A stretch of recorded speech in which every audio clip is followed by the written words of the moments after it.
inana kadako ang bungaw nakagap sa atong kinabuhi. Kung sa'yo gihimo sa Dios, kaya ikaw ako magkakubig sa iyo balik. Kung sa the promises, only begotten Son. Isa na, Jesus Christ. Ngayon niya, whosoever believe on Him should not perish but have everlasting life. That's the assurance of God. Assurance na pinagkakatan sa tubig. Na kung imo siya ilon, kukuhan sa kinabuhi, makakunig ka balik sa Diyos.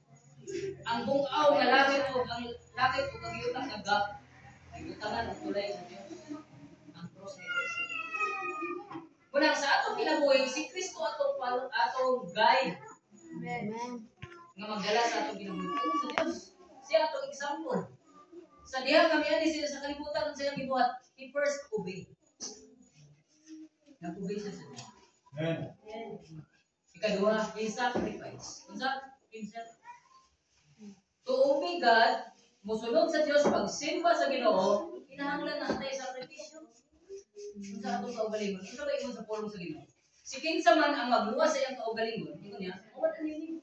Apan si kinsa ang mawadan sa iyang kinabuhi para kaniya kung kinsa ka Kristo, makabaton ni. Kung gihatag sa assurance sa Ginoo sa kinabuhi.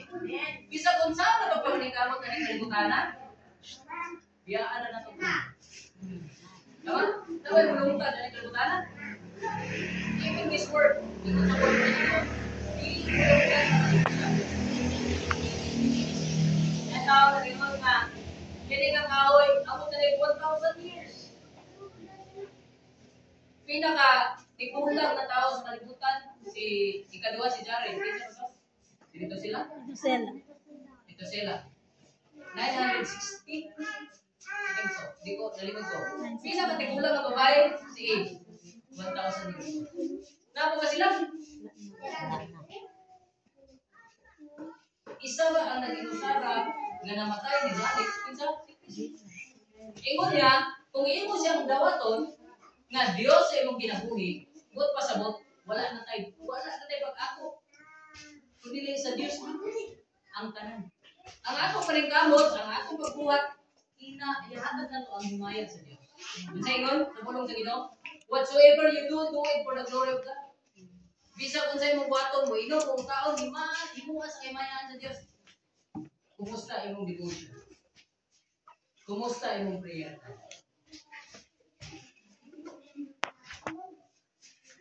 Iman sa pulong sa Ginoo, pag matali mo, pagpahulay mo sa tagbiling, himayaan. Bisan nga, gatrabaho ka, bisan naa sa eskwelahan ka, sulti ang kahimayaan sa Ginoo.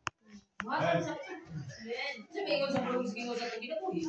Nga, ingon niya, di ba? Sa Romans chapter 8, siya nga, I beseech you therefore, brethren, by the word of God, by the mercy of God, present your body as a holy sacrifice, acceptable unto God.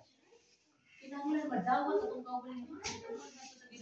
Kung sa ato lang wala, kasalanan ta. Pero salamat sa grasya, buong kamatayon ni Kristo. Amen? Amen. Muna yung rason nga nung nagpikot ta. Ikon sa pulong sa Ginoo, kuman sa Dios, nga do not forsake the assembly of ourselves as a manner of practice para ma-edify ang body ni Kristo. Para maligpon ang lawas ni Kristo. We are part of the body of Christ. Amen. Ikaw ako, dili kinibuilding. Ikaw ako, isa church. Lawas ni Kristo. Walang ginatulo sa pulong sa Ginoo sa Ginoo. Nga kinahanglan ta mag-mature, basta maingnan na ito, kinsa ang Diyos sa itong kinabuhi. Nga noong daghan panahon nga, imong prayer, dili ka tumagon sa Diyos. Nga noong daghan panahon nga, pag-isot, hindi kayo pag-isot. Nga naman, nakay doubt dire. Nakay pagduwa-duwa dire. Nakay doubt. Usahay mag-pray ka, pag dili tumagon, mag-pray ka, pag walay answer, unsay atong buhat, unsay may discourage. Pero unsay ingon sa pulong sa Ginoo, kung madawatan man nimo o dili ang imong prayer, sa himaya gyapon sa Dios sa gyapon ang himaya. Amen. Gitugod na ihatag sa imo ang imong prayer, kaya nga naman, malibay sa ihatag sa imong prayer. Ganong dili na niya ihatag sa imo imong prayer. Kaya basin mo na yung rason, mawala ka sa pagpakalapit sa Ginoo. Munang, sakto atong una. Kinahanglan sakto kung focus na sa Diyos. Kaya ang Diyos, He is a good Father. Nagaprotekta sa iyong mga anak. Nasayod siya sa mga anak, hindi mahimong rason nga magkaluya sa imong Bible reading, magkaluya ka sa imong pagkapo, magkaluya sa imong simpa sa Diyos. Ano? Naano yung tabo ng mata? Pero ingon sa pulis sa Ginoo, you are adulterers. Asa na? Sa espirituhan ng kinabuhi. Gipulihan mo ang Diyos nga dapat siya lang naa sa imong kinabuhi. Sa mga butang nga naa diyan ni butang. Muna ingon sa pulis sa Ginoo. Muna ingon niya dito sa babae ni Jesus Christ sa mga babae. Ako nga, ingon na babae, di ba? Hibalo ko nga na Misaya maabot si Kristo. Nga magtulo sa tanang kamatuoran sa ni Kristo. Ako na, mauna na siya ng sulti sa imo. Sa kamatuoran. Naman, kung siya gisulti sa iya, tani nga babayan, kini sa Samaritan ni siya. Gingnan siya ni Jesus Christ nga, tawagay mo ba na? Ingon siya nga, bana? Ingon si Jesus Christ, yes, wala kay bana, pero kanay mo gipuyog karon, ikalima na mo bana. First time niya nakita si Jesus Christ. First time niya maila si Jesus Christ. Pero ngano nakabalungan sa iyang sitwasyon diyang kinabuhi? Ito kay Diyos. Muna sa itong kinabuhi, maiwan ka nga, I believe God walay transformation sa iyong kinabuhi. The question is, naila mo gini mo siya? Naila ba gini mo siya ng Diyos sa iyong kinabuhi? O basin Savior siya? Insurance na iyong gini. Dapat, He is God alone nga nagluwas sa iyong. Pribilehyo na ta nga mga dawat og kaluwasan. Amen. Sino ka? Kung sa ingon sa pulong sa Dios, we are condemned to the condemnation.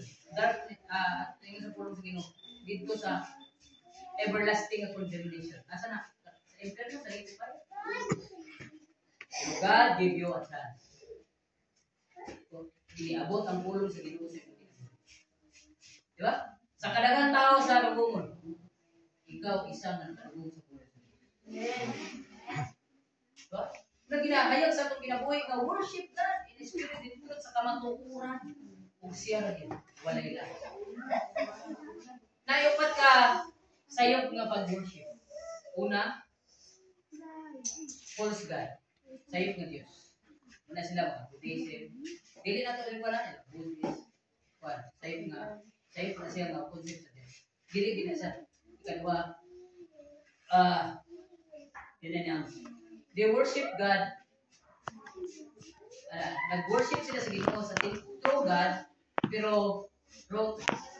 sayop ang form.